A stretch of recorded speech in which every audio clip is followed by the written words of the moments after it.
लाडकी बहीण योजनेमध्ये भ्रष्टाचार करणारा पोपट जाधव हा गजाआड झालाय। बायकोच्या नावे त्याने 30 अर्ज केलेले होते आणि तोच पोपट जाधव आता त्याला अटक करण्यात आली आहे। लोकशाही मराठीने ही बातमी दाखवली होती। बायकोच्या नावे 27 अर्ज करून त्यांना मोठी रक्कम उकळल्याचं पाहायला मिळालं होतं। हजारोंची रक्कम उकळल्याचं दिसून आलं होतं। वेगवेगळे आधार कार्ड वापरून 30 खात्यांमध्ये लाडकी बहीण योजनेचा लाभ घेणाऱ्या पती पत्नीला सातारा पोलिसांनी अटक केली आहे। तर जिल्हा परिषद स्थापन केलेल्या त्रिस्तरीय समितीने चौकशी अहवाल या प्रकरणामध्ये सादर केला आहे। पैशाच्या अभ्यासापोटी हा प्रकार केल्याचं प्राथमिक तपासातून समोर आलंय, असं पोलीस अधीक्षक समीर शेख यांनी सांगितलं।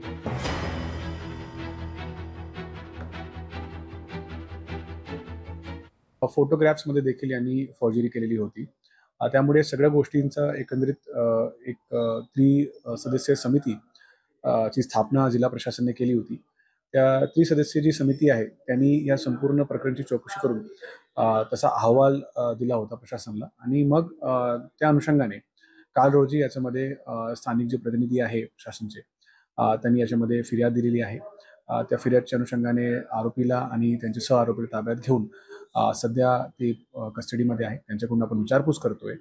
त्यांना माननीय न्यायालयाच्या समोर आम्ही हजर करणार आहे आणि गुन्ह्यामध्ये अजून काय गोष्टी आहे का, त्यांच्यासोबत अजून काय सह आरोपी होते का, किंवा त्यांनी अजून कुठल्या गोष्टींचा टेक्नॉलॉजीचा वापर याच्यामध्ये केलेला आहे का, या सगळ्या गोष्टींचा तपास जो आहे तो सध्या सुरू आहे। लोकशाही मराठी ऐका, पहा, जागरूक रहा।